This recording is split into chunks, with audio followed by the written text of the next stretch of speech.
Good Friday morning, Sonor family. It's really 5:24 on Thursday afternoon when I'm filming this, and this is actually herbal tea, peppermint with a little bit of honey in there, and not really coffee. I can't get up in time to get these out first thing in the morning, and I don't like being rushed. And anyway, this just works out better doing it this way. What a week this has been. I'm still on cloud nine from the past weekend, and I really think next weekend is going to be pretty awesome too. Uh, Going to Music City Drum Show. I don't have to drive. I get to ride, let somebody else do all the driving and dealing with the traffic and all that good stuff. Uh, I'm just going to relax and enjoy. Probably going to disconnect, may turn the phone off. I'm probably going to put my reverb stuff on vacation mode and try not to worry about anything. Not that I'm a worrier anyway, but you know what? Sometimes it's just nice to disconnect. And I'm looking forward to doing that. So many things going on. I got an interview coming out in the morning with Dave Bowen, and Dave is a long-time Sonar guy, even long before he was a Sonar artist. And Dave is gigging with AQ2s, even though he owns a lot of high-end drum gear from designers on back. And it's going to be an interesting interview. And I've got another one I'm doing post-production on. The funny thing with the one I'm working on right now, we talked for about 3.5 hours. And the first edit I did, I went into it with the idea I had to really cut a lot out. And so I wound up with a 20-minute interview. And I'm like, no, that ain't going to work. So I'm going to have to go back and sift through the first hour of this thing again. Um, I don't want to cut out too much. I can't make them too long because if people see that they're a long interview and it's not somebody they're intimately familiar with or excited to, or know who they are well enough to be excited to watch, um, they're not going to click on a really long interview. And if they do, they're going to jump off the first time there's too long of a pause or the first time the conversation goes in a direction they don't care anything about. So I try to keep these things a manageable time frame where people aren't really sitting there just bored and clicking around onto something else. That's not to say anything about the context of the conversation with anybody I'm talking to. So don't draw that out of there. It's not that anybody is boring. That's far from it. As a matter of fact, the one I'm working on right now, the guy, I'm trying to remember what year it was. He's been with Sonar for a while, but it hasn't been like decades upon decades. But the guy really has a strong knowledge of Sonar gear from a very long time back and forward. And anyway, I'm looking forward to having that one out to you too, and hopefully going to have that out not tomorrow, maybe a week, maybe next week. But I've got another video going to come out next Saturday, and I don't know if I want to run two at the same time or not. Got one really cool coming out next Saturday.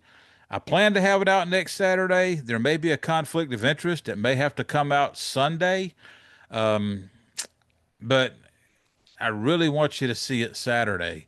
And in the meantime, I've got a product review going to come out since David Bowen, since he does play AQ2s for his current gigs.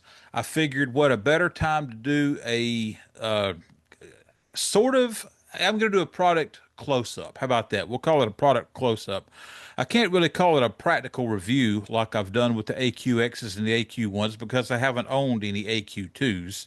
The AQ2s do share hardware and a lot of characteristics of the AQXs and the AQ1s, but they're maple shells, which I have not had. So I'm not gonna call it a my normal practical review because I can't speak personally about it.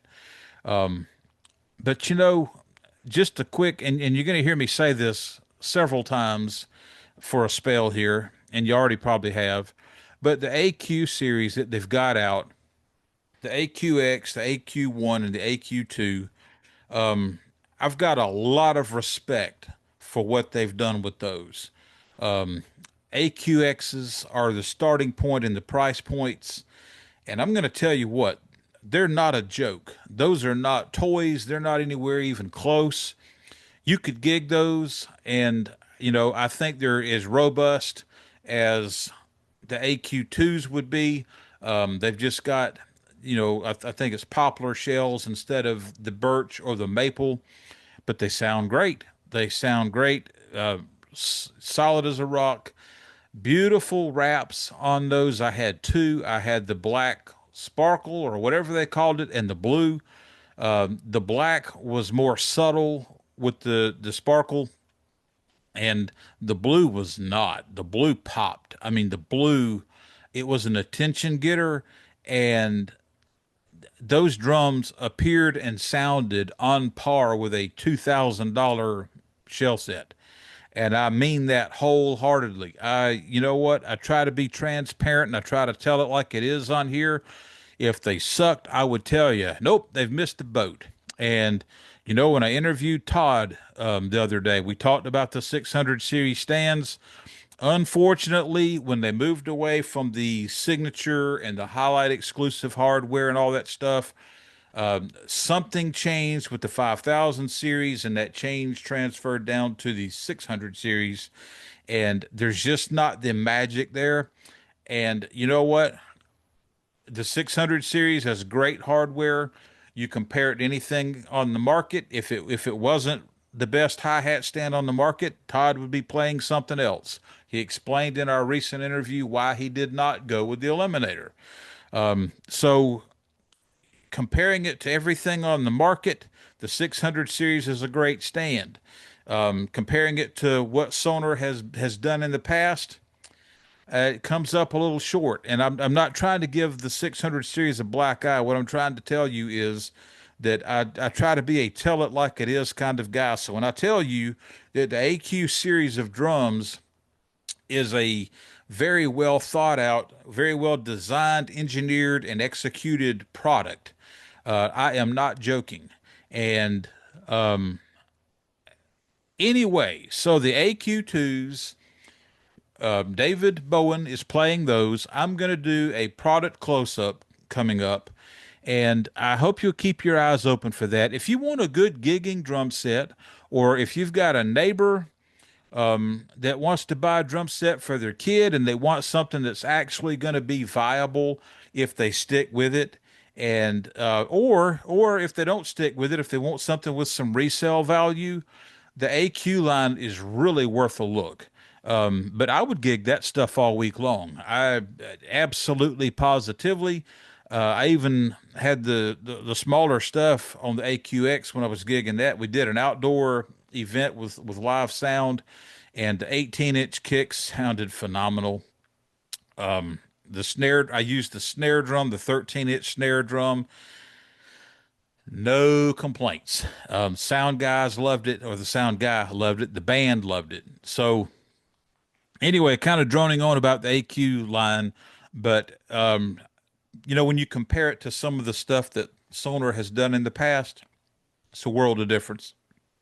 When I was a dealer, I had the Force 503, which was a joke. It was a bad excuse for a Sonor drum set, and I'm so glad that Sonor has moved away from just trying to hit a price point for the sake of having something in there. As it stands right now, at this point in time, I could go buy a new Sonor drum set in any price point and feel good about gigging it and gigging it hard. And I think this is the first time in the history of Sonor that I would say that. And I think they're doing a great thing. I really like the direction that's going. Gut feeling is the embargo, not embargoes, the tariffs have, this is not a political comment. This is just reality. There's a difference. I think the tariffs have probably had an impact on things coming down the pike from Sonor for the 150th anniversary. That remains to be seen. I have a feeling that the Music City Drum Show may prove me right. We'll see how that works out. But anyway, I think there's more to come. I know people are kind of miffed because, they had these high dollar drum sets that if you didn't have a pocket full of money, there was nothing for you. And then the Guitar Center musician's friend compressor snare drums, you know, they weren't. I've already got a steel compressor, and I know that that's unique to the United States. I know that other countries had those, and they weren't limited to certain dealerships, to the best of my understanding. But the point I'm getting at is we're over halfway through the year, and I don't have so much as a freaking T-shirt, and it's a little, you know, I've been a fan a long time, and it's almost like I ain't part of the celebration.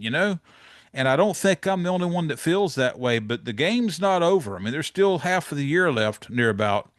So we're going to see what happens, and hopefully, I'll have some more information whether or not I can share any of it. Hopefully, I'll you'll be able to tell when I come back from the Music City Drum Show if I feel defeated or if I come back with an attitude of, hey guys, things are gonna rock. I can't tell you anything, but things are really gonna rock.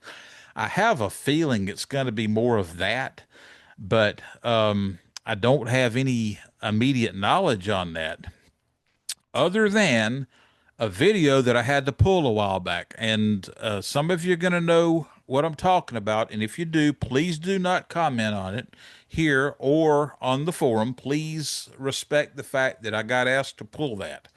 So I'm not gonna say anything else about that, and I hope you'll honor my wishes there.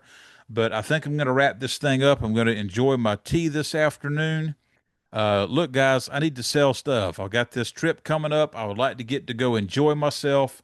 If you need any gear, I've got designer snare drums. Some are listed, some are not. I've got a Highlight 14x7 piano black with chrome hardware that's going to clean up to probably 90% condition. I don't have it listed. I've got the Gong Drum Highlight exclusive. I've got the 24-inch Designer Series green stain. I've got a ton of parts. I got other stuff that's listed or not. Look on Reverb. If you see something on Reverb you would like, contact me directly. I'm in the mood to make some deals. I need to turn some product, and I need to get some cash coming in. I've got some software upgrades I need to do too with the marketplace. That's going to be a little bit of a bottomless pit until I get it like I want it. So please sign up and or register for the marketplace. The links are going to be in the description. Also, if you haven't signed up for the forum, please do. And please take the poll on why you didn't or won't buy the 150th anniversary drum set if you didn't. If you did, and I don't know about that already, if you don't mind, let's set up a time to talk about it on a Zoom call. Let me put a video together and you give me the approval whether or not to run that. If you've hung in here this long, I'm about to cut you loose so you can go enjoy your afternoon or actually morning. Um, Guys, I appreciate you very much. Couldn't do this without you. Uh, Things are just going to get better and better from here. I really believe that with all my heart. Hang in there with me, and it's going to be a fun ride. Thank you.